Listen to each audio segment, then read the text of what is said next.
I feel a freedom, but I also feel, and I'm not sure if this is a good I don't know if it's a good or bad. I don't think it's the kind of thing that's good or bad, but I feel incredibly emotional. Like right now, I could cry right now talking to Mm. you. Like every time I talk about this, and I've been talking about it a lot in promoting the book and touring. Um, but I've never been able to really tap into those emotions before. And not to say I was this hard guy, because I always felt confident enough in myself to be my full self. If I Yeah. feel a certain way, I feel a certain way. Um, but it's like I'm accessing a part of myself that I have never experienced before.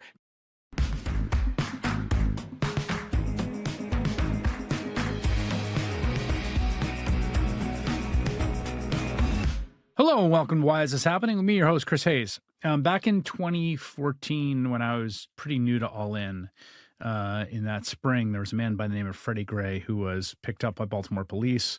He was given what's called a rough ride, which was he was sort of jostled around in the back of that police vehicle. He ended up dying from his injuries.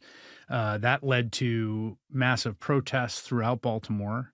And some property damage and vandalism and the kind of uprising and we covered that. I covered that for the show. I was down there, and in the wake of that, there was this really upsetting thing that happened in Baltimore, which was there was a huge spike in homicide and violence. And so a year after that, about a year and a half after that, my colleague Tremaine Lee and I went down to Baltimore to do reporting about what was happening there, what to try to get into the guts of like what has developed here in Baltimore that has, in the aftermath of this brutal death in police custody and protest against it, seeing the death of so many young Baltimoreans. And was really proud of that work. It was longlisted for a Peabody. A few years after that, Tremaine and I collaborated. Tremaine did this incredible reporting in Chicago about gun violence in Chicago. And Tremaine's one of my most sort of cherished collaborators in this job for many years. He's a Pulitzer Prize winning reporter. He reported on Hurricane Katrina's aftermath. He wrote for the New York Times. He wrote for HuffPo. He's worked for us. And he's got an incredible new book out about some of the work that he's been doing with us in collaboration at All In for over a decade now. It's called 1,000 Ways to Die: The True Cost of Violence on Black Life in America. And it's an incredible, both reported look at violence in America, violence among Black folks, violence directed at Black folks, the role of the gun in the development and story of Black life in America, and the many ways in which these pressures, stresses, traumas reverberate down through the generations, something that he himself tells in an incredibly personal way, and a really riveting book. I really recommend you pick it up. It's called 1,000 Ways to Die, and it's my great pleasure to welcome its author, Tremaine Lee, to the podcast. Chris, thanks for having me, man. I really appreciate it. This is a really beautiful work and very moving, and it packs a real punch. And I got to say, there is a lot. I mean, it's kind of both form and content, because the story is about how much trauma has been packed into Black life in America. And the experience that you're writing about is there is so much grief in this book, in the story of your family. And it starts with your own near-death experience. Maybe you could just start with that for us, the listeners.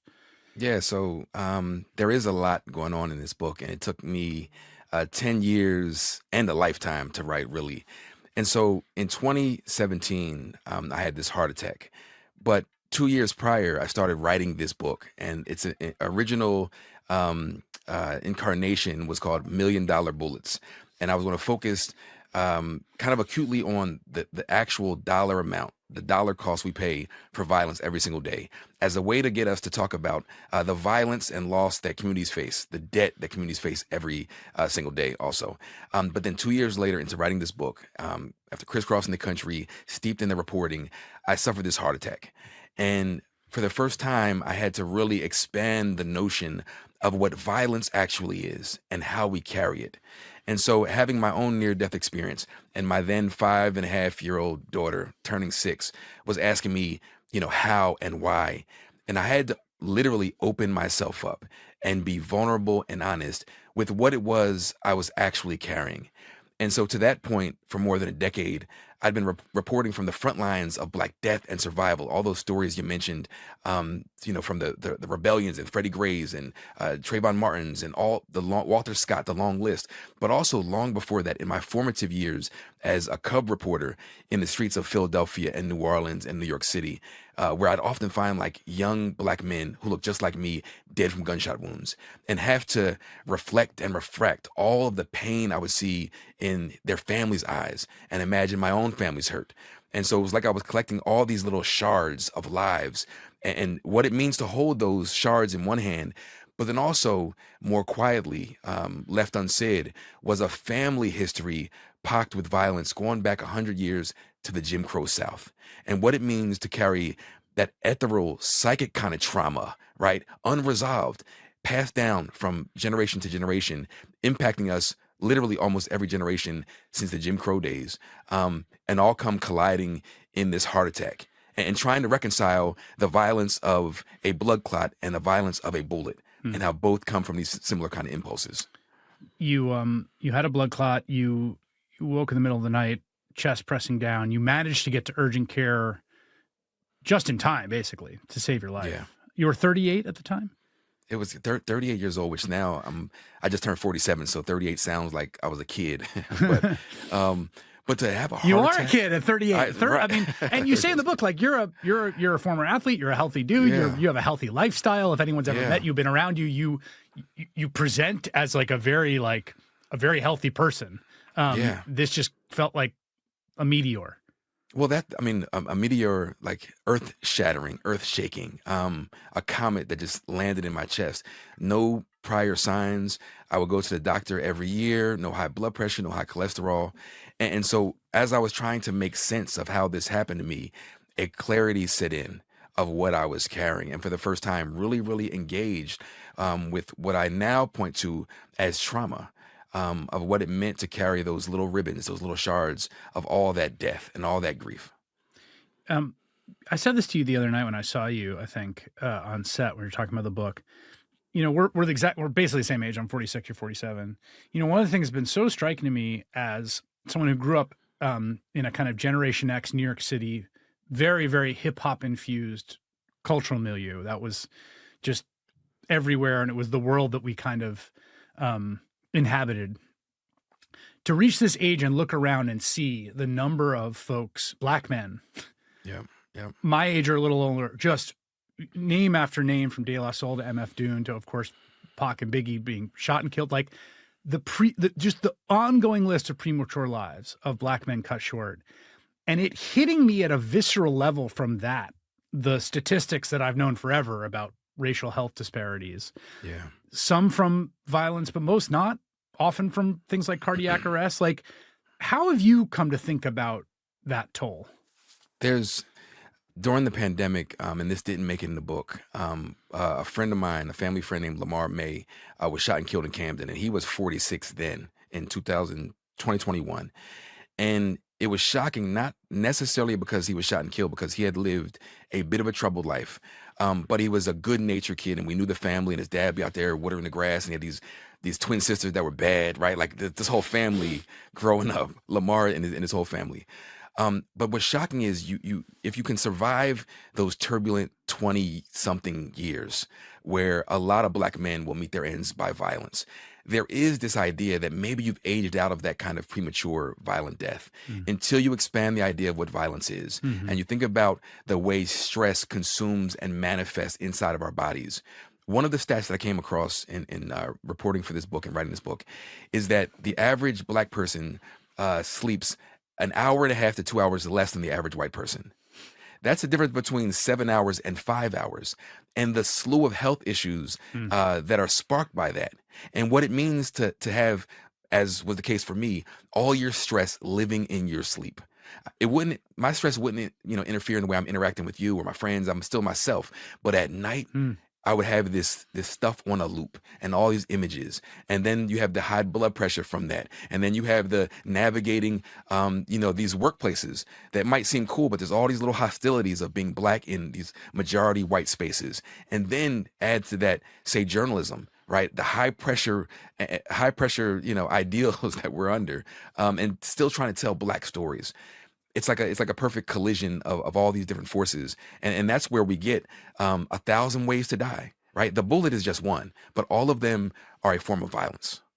That inheritance that you're talking about, the generational story that you tell about your family is just truly astounding and tragic. I mean, it's like a Greek tragedy. It really is. I mean, it's almost sort of beyond words. I wonder if you could just take us through it, starting with your great uncle, who's one of the first characters, Cornelius, in this book, and trace us down through your own personal, your family's experience with violence down through these generations. So I always knew about my grandfather's murder. I like to start there because growing up, I understood to some degree the gap left by my grandfather's killing, which I'll get to. But that was 1976. And that was before you were born? 2 years before I was born. Right. My grandfather was murdered. And so I thought I understood the weight of that. And in writing this book from the beginning, that was kind of a central, like a launching point. And then I was going to get into Black America. But I discovered that my grandfather's wasn't the first murder. We have to go back to 1922 in rural Jim Crow, Georgia. My great-grandparents were tenant farmers, which means they worked land they'd never owned. And this was around settlement time in December. And this is like the notorious time when white landowners would rip off Black tenant farmers, because the idea was to keep you in a perpetual state of debt. And right? Settlement meaning like the settling of your debts, like the pluses and minuses on the ledger of how much you've produced versus how much you owe at, say, the company store, or you owe for the fertilizer, and what that number at the end of the year is going to be. Every step along the way, there was a ripping off and an economic dispossession each step of the way, which was the entire point, which is a form of violence. But so around that time in 1922, my grandmother, who was a baby at the time, her 12-year-old brother Cornelius was sent off to run errands, and he ended up being shot and killed in a neighboring sundown town. And what's amazing about these sundown towns, and Chris, we exist in this historic continuum. We're always engaging with how history informs the present and all that good stuff. I for real thought that sundown towns were very colloquial. I didn't know that there were places where it's like, no, really, don't let the sun, we will kill you. We will kill you if yes. We will kill you if the sun sets on your ass, we will kill you. And that's what happened to Cornelius in a town called Fitzgerald, which has its own interesting history. Yo, the history of Fitzgerald that you quote in there is wild. Like straight up a white supremacist colony, essentially, where like there's contemporaneous reporting at the time of people being like, this is the white man's world, and we keep all the, N-words out. And like, even by the standards of Jim Crow, Georgia in the 1920s, this was seen by contemporaries as like an extremely racist white supremacist enclave. The newspapers said that Fitzgerald had handled the Negro problem the way no other place could. Right. And what's also interesting about this place, and I think it puts a certain thing kind of in perspective for me at least, Fitzgerald up to that point was famous because it was founded by former Confederate and Union veterans. So they came together in magnanimity and even had bisecting streets. One would be named after a Confederate, one would be named after a Union. It's so perfect. It is. Yeah. It's crazy. And the reports have the white men posting signs on poles about the white laborers of this town coming together to vote to expel the Negro. And so this is where Cornelius, just 12 years old, is shot and killed. And I'll never forget coming across his death certificate. And it says, age 12, cause of death, gunshot wounds. And that kind of the mundanity, the routine of it all, and seeing those letters next to each other. And I can't help but think about Tamir Rice at 12 years old, a chubby-faced little boy, the same way I was when I was 12 years old. And so Cornelius is killed in 1922. And soon after that, my family joins the Great Migration, joining millions of others in the waves out of the South, the violent Jim Crow South, seeking opportunity and solace and safety in the North. And so we started filling cities like Chicago and Baltimore and D.C. and L.A. Folks are looking for opportunities. And fleeing the lawless. I mean, the key point here to say about Cornelius, aside from the horrible tragedy of a 12-year-old boy murdered, is that there's nothing, no one does anything. I mean, this maybe goes without saying, but as you recount in the book, like, there's nothing. There's no, like, who did it? Who are about? Nothing. Like, just, he was shot and killed. There's a death certificate that says gunshot wound. End of story. Nothing more. Nothing further.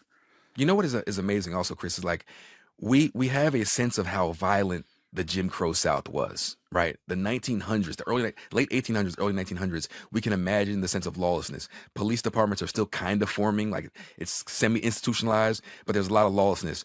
I think you take that idea for the listeners and then multiply it by 10. Yeah. So I spent a lot of times with those contemporaneous accounts, newspaper accounts of like the day-to-day stuff that was happening. And I was just focusing on Georgia. It's astounding. And I'll say this, because I'm in the early stages of book research for my next work that is around this period of time. Obviously, this terror and violence is supremely racialized. Mm-hmm. And it's also the case that even in white spaces, it's wildly dangerous and wildly violent. Mm-hmm. Like people are killing each other a lot. There are lynch mobs directed at non-black folks. There are, right. So-and-so stole something. So-and-so sexually assaulted. Like the level of just endemic. Now, obviously Jim Crow is a specific form of it, but even the ambient level of endemic vigilante violence and blood feud and violence down there is wild during that period.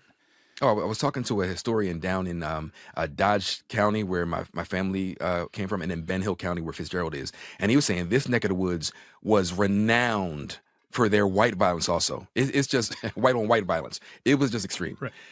So my family fleeing that, like so many other millions of black people in the coming decades, landing in northern cities. My family first lands in Philadelphia, where my great-grandfather finds a job at a sugar refinery. And mind you, at that time, the ports are popping. Camden, New Jersey is popping. Philly is popping. It's like industry is still moving. Mm-hmm. My family then moves to South Jersey, where I end up growing up. And in 1951, another of my grandmother's brothers, a teenager named McClinton Woods, McClinton, or Clint as the family called him, was shot and killed by a state trooper outside of his place of employment, which was like a garage car dealership. And this story struck me in a way that is so reminiscent of what we saw like in Ferguson and all these other cases, where the headline of the killing says, "Trooper's gun kills youth." And I could still see it. And the story, the way the story is told. The story's wild. It's incensing and it makes no sense, but none of it has ever made any sense. So it's just as good or as bad as any of the others. And so by this point in 1951, my great-grandparents have already lost 2 sons to murder. One in the Jim Crow South and another at the hands of the state troopers. And in conversations with my aunts and uncles who are in their 80s now, but were like 5 and 6 then, they were kids then, and recalling how my great-grandfather, who was a very, very stoic man, very quiet. He was a tenant farmer who couldn't read until he got into the North, right? And was still in South Jersey growing vegetables and taking it over to Philly to sell. Like this is a tough man. How he was brought to his knees in anguish and pain and crying out for Jesus, for someone to do something. And then 2 weeks later, the officer who killed Clint is struck and killed in a motorcycle chase. And for our community, Jesus has responded in a way that your grandmother whose inheritance here is she's 1 year old when her older brother is murdered. Mm-hmm. She's a grown woman, obviously, when her other brother is killed by this state trooper. I mean, and who is a very religious woman. Very. And a very like, I think like proper law abiding, whatever you want to call it, right? Like in her terms of her etiquette, like the quote she gives you about the death of that state trooper is just like, that was God's intervention. That was God's justice. What's amazing is, and this has been the more emotional part for me to get my arms around, is the sheer amount of my grandmother's loss, right? And she was the sweetest, kindest, loveliest woman you'd ever meet, who ran her household and her businesses like, everything was in perfect alignment. But so that's, by the time we get to the 50s, she loses 2 brothers. In 1976, my grandparents owned an apartment in Camden, and some guy left a deposit for $160 and disappeared for many, many weeks. He came back, wanted his money back, and my grandfather told him, it's non-refundable. I'll see you in court. And a court date was actually set. But instead of meeting my grandfather in court, he came to my grandparents' house and shot and killed him. At the front door. At the front door. He knocks on the door. My grandfather worked a late shift at a pipe installation factory, was eating his dinner, stood up to answer the door, and was shot through the door. In his face, his throat, and in his stomach. And writing those words and recounting that story and going over the newspaper accounts of the day and realizing that I've written that story um 200 Yeah. times Beef. of Just beef. the last breaths of someone, recounting the last moments of someone's life, and to Over know that my over $160. $160. And reading in the newspaper how my grandfather stumbled into my grandmother's arms and the blood smear on the shirt, and hearing the stories from my mother and uncles and aunts about the hospital scene, and he was like a large figure physically, but he was the patriarch of this family. Like my grandfather stood tall among men. And Mhm. even after he died during his funeral, the white folks and black folks, everyone came out and lined the streets for him. Um, and so that my grandmother had two brothers and a husband killed um, is just astounding. And still, that was to 76. 20 years later, my stepbrother was shot and killed by a teenage girl, put a bullet in the back of his head in Camden. And she had some of her people wrap him up in carpet and put him in the back seat of the car. And then after that, in the early 2000s, they have another a cousin shot and killed in Atlantic City, and his brother involved in a botched robbery turned murder, and now he's spending the rest of his life in prison. And so this long arc of violence and every kind of violence that black folks have experienced in this country, my family has experienced. And what does it mean to pass that down? And what does it mean to put shape to that? And what does it mean to push forward or around or over if ever possible? And even talking to my mother, and she likens it to having an appendage ripped off, a limb ripped off. And even though you might move forward and you start to move without it, it's always like a phantom limb, Mhm. right? And you try to compensate for it, but there's never any replacing that. And so that was just, and I finally understood in writing this book, before my grandfather especially, I understood the idea of his absence. But it wasn't until writing this book that the full emotional heft of it landed on me, to where I cried for the first time writing this book, thinking about what I lost in my grandfather. Never been able to wrap my arms around him, never been able to ask him questions, never Mhm. be able to go fishing with him, never able to look him in his eyes. And what we lose to this early violent death, there is no price we could put to that. But it's just, and it happens every single day, and my family is not alone. The way that it sort of cascades through the book, when you say like every kind of violence, the sort of the white supremacist violence of the Jim Crow South, 12-year-old murdered in a sundown town, a white state trooper shooting and killing another one of your grandmother's brothers, a young black man shooting and killing your grandfather. And then there's also the violence of the original way that black people are brought here, Yeah. that you talk about, the sort of gun trade, which I want to talk about in a second. There's the violence of the man that shot your, the man that shot your grandfather, your brothers experiencing the war in Vietnam, Yeah. where they're getting shot at and shooting. Like, there's so many different facets of violence and how people are metabolizing or not over time, how they're dealing with it, whether they are dealing with it or not. Like, the book sort of paints this like almost kind of, it almost feels, what's the right word? Like dark magic or phantasmagorical, like this sort of curse through generations that sort of extends, because every new generation is encountering it. And then that encounter does its own work in traumatizing people, who then go on to act in ways sometimes that are precipitated by it. Yeah. I've been using the term like this psychic residue, Mhm. or an ethereal kind of residue from the very beginning that we haven't been able to wash off. And there are a couple streams in that line. There's this idea of epigenetics, right? That the trauma and violence we experience literally changes our DNA and predisposes those who come after us to have the physical response to it. But I think about the little known guns for slaves cycle, and the idea that as gun technology is rising, and the one thing the Europeans did was take great receipts, great documentation. Yep. And you see during the 18th century, the massive increase in guns and gunpowder going from Europe over to the so-called slave coast of West Africa. And the idea that European powers were plying regional African powers and co-conspirators, right, with guns to create more unrest and war, to create more enslaved people.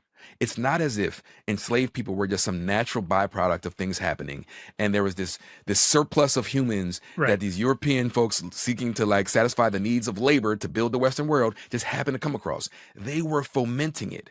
But the idea that our bodies were bartered for guns and held in those same dungeons next to other copper and gold and guns is and the idea. And on a trip to West Africa, I was in these dungeons, and that they built churches above the holding cages so that we could hear them praying to God, their God, as ours was being stripped away. That's just that devil's deal with enslavers, I think, cast something on us that we haven't been able to cast off. Also, the thing that you point out, which I'd encountered a few other times in reading about the triangle trade in this period, is the idea that, people will say, well, there were West African power struggles and war, and often the people being sold into slavery have been captured, that the introduction of the gun was massively destabilizing and actually everything. ends up being the kind of wedge that there's like a great line in here about how like it's like the gun that drives the war as opposed to the wars driving the guns. Like all of a sudden, if someone that you're in rivalry with has this superior firepower, suddenly you're now on your back foot and you need it too. And then you've just introduced a situation where like it's kind of this Hobbesian melee and everyone's trying to get guns. And so now look, there's all these people being captured in the war who are then getting sold into slavery. Like the destabilization and the sheer number of guns being brought over into West Africa, which I hadn't quite got my head around. Yeah. There's a saying, a street saying, get down or lay down, right? You either get down with this or lay down. So with all that you just said, and then imagine these white men with this insurmountable firepower, saying, you know what we want. We will give you more of these guns, but we need more of those people, right? I think it's a deal, a devil's deal, that all of us are still trying to disentangle ourselves from. The raping and pillaging of every resource in Africa to this day, beginning with certainly the natural resources and the human resource. And then here we are bound once again to the gun. And so we're forced out of Mother Africa with the muzzle of that gun at our backs. And then here we are at the Western world with more white men with more guns. And now we're starting to systematize the gun in terms of maintaining this system of servitude and white supremacy. Was literally just the beginning of hundreds of years of bloodshed and trauma. So there's the individual, there's the story of your family, there's your story, and then there's a lot of reporting in here on how violence reverberates through America writ large, Black America specifically. How do you think? What is your reaction to the discourse on crime and violence in the quote inner city, which is one of my favorite euphemisms? Yeah. There are a million different ways that people essentially politely try to say that Black people are extremely violent. Yeah. In mainstream discourse, there's a bazillion ways in which people point at, sometimes say it explicitly, a very, very old idea that goes all the way back to the first encounter, right? That Black people are inherently more violent. And I wonder how much do you think that animates the discourse around this topic? I think it's central to the discourse, unless we look no further than the President of the United States' words recently. Amid the threat of occupying major American cities with high Black populations, that it doesn't matter whether it's 5 years, 10 years, or 2 years, these people are born to be criminal. That there's some innate, inherent violence within us because we are something else, pervades the entire conversation. And the fact that wasn't earth-shattering news, that the President of the United States is saying that Black people it's accepted almost as truth. But I think part of the message that I want to send with this book is that if you want to understand American violence, don't look at Black Americans, look at the system itself. That this country secretes violence from its very pores, right? And none of us are immune from the perspiration of that, right? And I think by the time you get to the violence of a young man getting shot on a corner in Baltimore, think about the violence of segregation, the violence of redlining, the violence of a failure to remediate all that lead in the pipes and access to quality air, right? And the densely populated, largely disinvested in communities. That is violence. The idea that in America today, we have communities that have levels of food scarcity that rivals a lot of places, that there are hungry children, that is violence. Because in well-heeled communities, Black communities included, where there isn't so wide of an income gap and wealth gap, and there are meals at on every table, you don't see this level of gun violence. Right. But when you start to layer all of the other forms of violence, so the idea that Black people are a special kind of violent breed of humans only allows you to continue the pillage and exploitation without having to ever address it. You know, one of the themes that comes up in both your reporting and I think some of the stuff in your own family, particularly when the individual that killed your grandfather gets out after 8 years, and there's a feeling that that's too early, that the state and the government isn't honoring or valuing your grandfather's life, that doesn't represent all that was taken. Again, this is something that I'm reading about now in a very different context, which is sort of the origins of the Cosa Nostra in Sicily in mid-19th century. When there's the absence of the law, what there is vendetta. Yeah. I mean, this is just a universal truth about humans, right? Like you have either a system where there's some monopoly on force that has some legitimacy that disposes conflict and, holds accountable people. Or in that absence, you have blood feud, vendetta. This is true. Pick a culture, pick a place in the world is true. Yeah. The sense of being outside the law or outside the law's protection, particularly in a place like the West Side of Chicago or in Baltimore, is so central to the violence that happens there. Yeah. That someone shot the person that you love, or someone's going to try to come for you, and there's no one to look for other than yourself and the gun that you carry. Yeah. That's just a universal truth about human beings. Yeah. And it's and you see it, in the case of where Americans are writing about the Sicilians, it's all the exact same tropes. Yeah. Inherently violent, born to be criminals, like, you know what I mean? No better than animals, all this stuff. Because when you take the law's protection away from people, violence is what they're left with. On one hand, you have people who have no one to protect them. Right. And on the other hand, you have people that will go so far to protect their people that they'll deputize whoever. Think about Ahmaud Arbery, and they're rallying with their guns almost immediately. It's not the idea that if someone does something to you or yours that you won't seek vengeance is only in the domain of Black people. Right. That's the furthest thing from the truth. No, I mean, we see it every day. Yeah.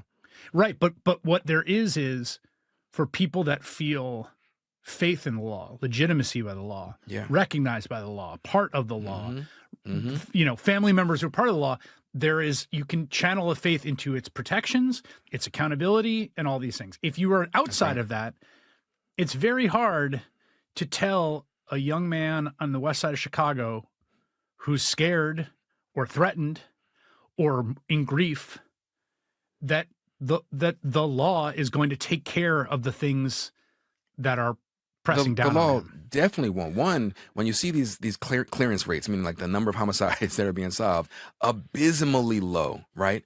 The fact that you have to walk around and we know who the killers are, and we know and everyone where in the they neighborhood are. knows who they are. Everyone knows it, right? That's a special kind of angst that only certain people will feel. And it's it's just part of the cycle, man. But also, like in the case of my uncles who were ready to kill that man from the very beginning, but then the level of grief, even within that, is so great where we realize, hopefully we arrive at the point where even retribution will not fill the hole that's left. That's right. And I think that's the other part of this. Certainly there's a knee jerk when you know there's no one there to protect you. Well, how do you think about that part of it, which is, what do you do with all the trauma and all the stress that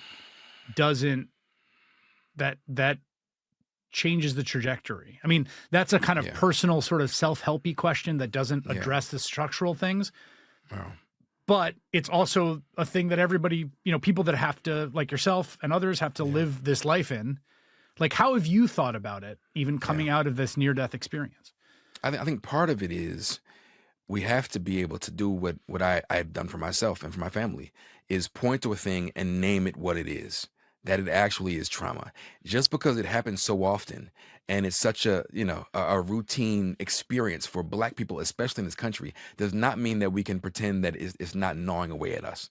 And so as soon as we can identify that it's trauma, now we can work to dismantle it. But I think the other side of this, and this is kind of, it's kind of along the edges of this, is even with my grandfather's killer, and even with those African co-conspirators, we have to lend humanity to everyone.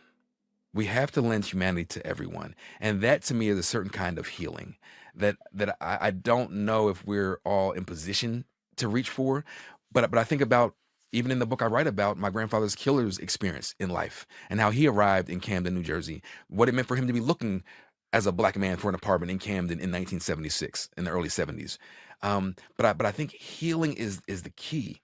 And part of that is loosening ourselves from the baggage of all of that hurt and angst.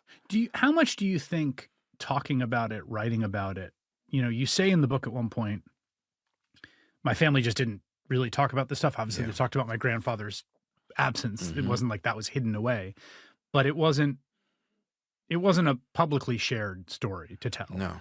And I decided I was going to share it. Yeah. Why did you make that decision, and what does it do to talk about it? I mean, I think part of it goes back to Nola, my daughter, asking me what happened. And when she was still in the womb, I made a promise that I would always tell her the truth, right? No matter what, which hasn't always been easy, because some truths, it might be a lot for a little girl to handle. But in promising to tell her the truth, I had to be honest with myself, and I had to tell the truth about our history. And I hope in doing so, it's not say restoring dignity, because we always felt dignified in who we are and who we were and what we've overcome, but putting respect on my family's name and understanding that we are not defined by the violence we've experienced. Mm-hmm. And I hope in naming a thing and holding both a mirror to America and also a monument to those we've lost, that there is some sense of healing, right? That we can't just pack these things away quietly and expect them to go away, because they turn rancid and toxic and weigh us down and kill us early. And so I'm hoping, and I know for me, I've never been this open or vulnerable as a journalist, even though I bring my whole self to anything I'm reporting on, especially the experience of Black people in this country. I still did it semi-arm's length. But for me, I felt like I'm shedding like some extra layers to get to this point. Do you feel the physical relief of it? Like the expression of it, to talk about it, to write about it? Like, can you actually feel that in your chest? I feel a freedom, but I also feel, and I'm not sure if this is a good I don't know if it's a good or bad. I don't think it's the kind of thing that's good or bad, but I feel incredibly emotional. Like right now, I could cry right now talking to you. Like every time I talk about this, and I've been talking about it a lot in promoting the book and touring, but I've never been able to really tap into those emotions before. And not to say I was this hard guy, because I always felt confident enough in myself to be my full self. If I feel a certain way, I feel a certain way. But it's like I'm accessing a part of myself that I have never experienced before. Crying over my grandfather is a very new thing. Understanding what was taken from me and understanding how far we've come, and respecting my grandmother and loving her more immensely, and loving my grandfather. He was a figure before. That to me is a sense of freedom and a purity and honesty that could have only come from me, walking through the shards and engaging with it honestly. So it does feel liberating in a lot of ways. I also feel like the culture, for whatever that means, doesn't create a lot of space for Black men to do that publicly. Like, I mean, in a million different ways. I think it doesn't create a lot of space for men to do it, just writ large, to be like vulnerable, to not be stoic, to talk about trauma, to cry in public, to mourn, to grieve, to talk about heartache, like all that stuff. I think it particularly falls heavily on the shoulders of Black men to not express in that particular way. Our marginalization is so normal, but it should shock us. Walking to most of these spaces, you're not going to see any Black men. Listeners, go to work tomorrow. You're not going to see many Black men. Walk into the streets in certain neighborhoods, you're not going to see any Black men. We're filled in the institutions, right? We're filled in the grave. we're so othered, and what that means for Black men to bear that burden when we know we also want to be there as providers, as fathers, as husbands, as sons, and to have the inability to be able to do that for a slew of reasons, not the least of which is the forces of violence aimed against us, and then to feel confident enough that you can cry and relieve the grief that you feel and the ache without it being a chink in the armor, without being a weakness, because in some places it is, because only the strong survive for real. We're not ready to grapple with the reality of that and what that means from an emotional state and a mental health state. When you look at the number of suicides, which had for a long time been the domain of white men and perceived to be the domain of white men, but a rising number of Black boys and men who are taking their own lives, or as one source told me a long time ago, a lot of the violence we see in the streets is a form of suicide. Right? A form of self-destruction, that they're not going to shoot themselves in the head, but they're going to position themselves to be shot and killed. That's an enormous weight that, again, most of us as men, but especially Black men, haven't been able to or have the tools or resources to fully address. Guns obviously play a huge role in the story here. Although there is non-gun violence, there's your grandmother is stabbed with a penknife at one point. There are other assaults and forms of violence that don't happen with guns, but the most deadly are guns throughout the story. And throughout the story you chronicle, how distinct is the gun problem here? Like, if it's like if you could wave a magic wand and like change the history, that would be amazing. And if you couldn't do that and you could wave a magic wand and just no one had a gun, that would also be amazing. It does seem like this one item, this sort of totemic item, both in the American political imagination and in a lot of places in America, is at the core of the whole question. The ability to take and snatch a life with a few pounds of pressure from your finger. Yes. I don't think we can get I don't think we can get around that. Yes. The idea what it reduces, the way that it reduces the threshold for murder, for the worst action to just an instant of loss of control. The science of murder. I've spent a lot of time, far too much time in these chat forums and gun forums, right? Learning all about guns and gun culture and all this stuff. And the debate around the stopping power between a 38 caliber and a 9mm, or a hollow tip, which won't go through the body, it'll just shred you up on the inside. Or the kind of cartridges, a 5.56 or a 2, like these military grade weapons in the hands of people who want to eliminate so-called threats. And the fact that the fuel to the entire industry, largely beyond sport shooting and self-defense, is defense against this mythical Black man. That is what we're talking about here. We see the modern the gun home rights invasion. movement. Yes. Come on. Yeah. We know who you're scared of. Yeah, right. Yes. Right. Yes. Come on.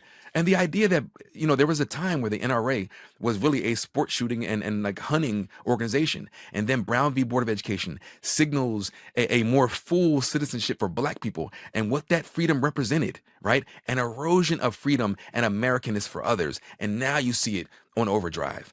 The gun is central to that. Again, we have these violent, impulses anyway of this country, but the gun, again, it's so normalized, so routine, but the gun, the idea that you can just take a life in an instant like that, it makes it super efficient and super easy, can't be discounted. It's also, you write about the violence of the Reconstruction period, particularly, and Jim Crow, and the gun as self-defense. I mean, there's a Frederick Douglass quote about the 3 boxes, I forget that represent Black liberty and franchise, like the ballot box, something in the ammunition box. The cartridge box, yeah. Yeah. That, and Ida B. Wells writes about it as well. Like, again, there's a long period in which, outside the law's protection, the only thing that you could protect yourself with was firepower. That's right. You think about 300,000 Black men served in the Union Army, and many of them returned home with their rifles, just in time for defense against the rising paramilitary groups like the Klan. We think about the Tulsa Massacre. The first ones to respond in defense of the Black community were World War I veterans. We think about the Deacons of Defense who circled churches and protected Dr. King. Dr. King himself, who was trying to get a gun license, right? It's not so much that guns are quote unquote across the board bad. The gun just brings us closer to early death and violence, yours or someone else's. And so even to this moment now, when you and I have been out at Ferguson and been in some of these rebellions and uprisings in response to the killing of black people, and the way armed police officers treat crowds of people when they know there are no guns, when they know there are no guns. Yet look no further than the Bundy Ranch situation from years ago. Right. When those federal officers and agents arrived at the Bundy Ranch and found all these white men with rifles, now it's time for a discussion. Right. Now we can talk. And so there is a discussion and argument. I remember after Ahmaud Arbery, me and some of my good friends who I consider my brothers having this conversation, we were all so wrought with the hurt of his killing, the way he was tracked down. This is a young black man who was jogging in a suburb Mm-hmm. in Georgia. He was followed by, I think, 2 white men in a pickup truck, and a third, a father, son, and their neighbor friend who all jumped in the back of the truck with guns and tracked him down and murdered him. And the idea that, and then we have Buffalo, when this young white supremacist walked into this grocery store, Tops Food Market in East Buffalo, and slaughtered 10 people, wounded others, because they were black and because they lived there. He went there knowing how concentrated and how black it would be, and the time of day. And the fact that, is there no one there to protect us? And again, as black men, are we in position to protect our family and our communities from the threat of white supremacist violence, let alone your neighbor with the gun? And so there is a conversation around, should there be a greater push for black people and black men in particular being armed, especially in cities? This is the one point that has resonated with a lot of folks from, black folks with the right. The idea that these major cities where it's so hard to get guns, Mm-hmm. but surrounded by white communities who are armed to the teeth, Mm-hmm. right? So we're forever at the whims of white men with guns. And so when are we in position to protect ourselves? Again, without saying gun good or bad, it brings destruction and violence, and it's been a cudgel to beat us back if we ever dare live too fully or too freely. But there is a conversation, because the gun in the hands of black men had traditionally been an opportunity to defend ourselves. You've covered people sort of caught in these kind of vices of pressure and violence, and also people extricating themselves. And one of the really hopeful things, we had Mayor Brandon Scott on Baltimore on the program a few weeks ago. This year we're probably going to record the largest single year drop in homicides in American history, which is wild. Like no one Right. seems to care. I care. I think it's a pretty incredible story. I also want to know, like, okay, well, when things move in the right direction, I'm like, what happened? What can we do? How can we keep it going? What have you come to learn through your reporting? I mean, you write about some of this in the book about breaking out of it. Yeah, I think a couple things. If we know anything at all, this violence is super local. It's not just black people are in these places, so they're inherently violent. You have 5 young men in a North Philly neighborhood. Yes. You could wreak havoc and destruction for years to come with no justice, with no policing. Now you have to respond because you killed someone that's like a brother to me, and all of us are in here struggling together, right? 1 or 2 people, that cycle of violence and vengeance. And so part of the idea is that if you can engage and address those most socially and economically isolated, right? Because those are the ones who we see shooting and killing and being shot. But I do believe that there are people of goodwill who see us as fully human, and black folks in particular in communities who are fighting to save lives every single day. And we should be learning from what's happening in Baltimore and other cities and directing the resources, not National Guard troops with guns, but bread and resources and jobs and opportunities. Do we care enough about those young black people to make sure their schools are fully funded? However we need to do the math, that there isn't a belly that's empty, right? That there aren't people running themselves ragged, being sentenced to exorbitant sentences in prison, destabilizing their families, right? Opportunities to make money outside the criminal trade, right? Do we care enough? Because that's the violence that precipitates the violence that we see every single night on the news. And are we loving enough, caring enough, civil enough people to not project that innate sense of violence on that young person just trying to make it under exorbitantly crazy circumstances? How people live in this country, and again, many of us are privileged to live outside of some of these communities. Spend some time in the hardest hit communities And you would be shocked how people are living. Many people listening will understand that, but that they're hungry people, hungry children, right? Those who've experienced not just the trauma of witnessing gun violence. When you see somebody getting jumped, when you see police hit somebody with a baton, that is traumatizing. That is traumatizing. And somehow, some way, we found a way to continue to push forward. And even with all the grief and the weight of all the violence in this book, I hope through the journey that a few things are taken away. One, for Black people, don't ever let anyone tell you there's something wrong with you. Ain't nothing wrong with us. If you want to understand what's wrong with us, let's look at the machinery built around us and the violence we've had to experience. And we are beyond and more than the violence of our worst days, right? But for white folks too, in America writ large, if you want to understand how we got here, right? To understand how we got here maybe means tinkering with the machinery, right? And dismantling the parts that are most harmful. And I hope that that's a takeaway from this book. There has been a kind of set of trends, I think, in politics and political conversation around these issues that, there's Trayvon Martin's killing. There is Michael Brown and Ferguson, Freddie Gray, and then a series of young Black men who are killed. National protests against police violence, of course, culminating George Floyd's death in 2020. The adoption of phrases like defund the police, the prison abolition movement, which sort of a radical revisioning of criminal justice, I think far outside anything that's ever been kind of tried in the US or even peer OECD countries. Then a political backlash to that, I think it's fair to say.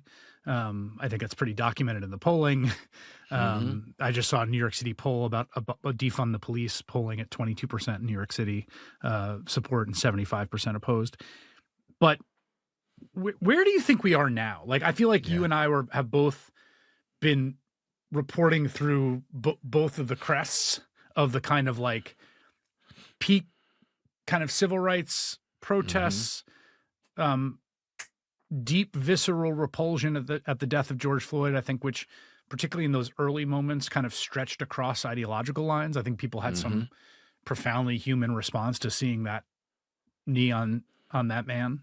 And then the crazy backlash and all of the backlash and all the work it's done, where you see things now. It's exhale. First of all, I just need a deep exhale. I think it's like, it's frustrating, if not for this being America's baseline that we always return to. We're held hostage by the politics and the racism around it. But I think the most concerning part, and I don't know if concerning is the right word, is we're in this arrested state of imagination that we cannot imagine a world that operates under a different set of guidelines and systems and principles. Yeah. We can't. We just relinquish. After George Floyd, and you see this global national movement in honor of Black life and protecting it. And then no sooner does the dust clear, everyone reneges. The politicians, the corporations, the allies are sick and tired of hearing about Black angst. And meanwhile, I don't know about last year, we've recorded hearing about Black angst. They just don't. A great line. And then on top of that, guess what, man? I don't know about last year, but the 2 preceding years, we set a record number of people killed by police with no hue and cry. Yeah. No big national media, even within our own spaces. Yeah. We're occupied by the foolishness of the politics of the moment. And so I just don't think that people care enough about Black lives or really life, period. That's when the we thing. go back to Sandy Hook. That's the thing. Like, honestly, I think, again, to sort of say a point, it is true particularly for Black life. But one of the most upsetting things for me, and this was really true about COVID, is that, like, fundamentally, I feel like life is very cheap in America. Yeah. Like, just the way that we think about death and loss, and the fact that we do have this, like, bizarrely low life expectancy for how rich a country we are, and how much just, you look at these other countries that are much poorer and don't, they are very differently situated, and people live much longer, and there's way less violence. There's way less death through overdose. There's way less death through we tolerate a level of death through car crashes that's like crazily out of line with everywhere else. We from Skittles, Yeah. and Starburst, Right. and highly processed grains. I mean, we're sick. Yeah. We're sick. It's really crazy across the board. It is particularly acute with Black life. Mm-hmm. But that is also part of a broader structure, which I think are connected too, because I actually think that like there is a connection between a country that and a culture that doesn't have enough solidarity for all of us to feel like we're all in it together and we can all benefit together. And once you have this kind of hyper competitive and hyper unequal ethos, you're able to tolerate a very high level of avoidable misery and death that this country has. They've allowed us and not to stir up his name, but Charlie Kirk, when he talked about, which is again, this is landmine territory here, so we're walking into this landmine here. But when he talked about gun death being the cost of liberty, and some other healthcare deaths, the cost of capitalism, and the cost of the free market, we've made all these concessions.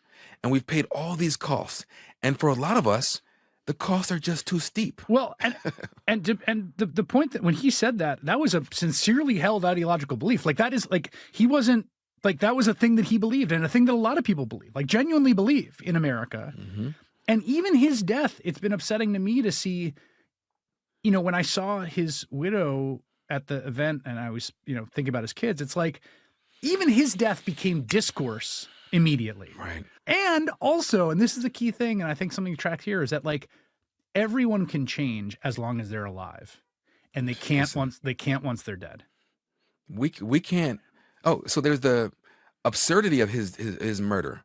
We talk about the politics around it, but the fact that a young man allegedly walked up with his rifle and was able to take him out from a jugular shot. Then we had to watch it. Yeah. And then it's millions of people rounds. watching this again in this same kind of like spectacle of violence, which again, to your point about trauma, like that's traumatizing. It's not good. It is not good for people to watch that. Like none of us should be seeing that. Even those who've been accustomed, none of us should be exposed to that. But then now that is a commodity being circulated. Right. And so that's where it's like the violence at the heart of what we are and who we are should be astounding, and it's not astounding enough. Yeah. No, I think that's right. I think that reminding us that we have this inheritance that is very violent, and that we can try to think about a society that is not that way.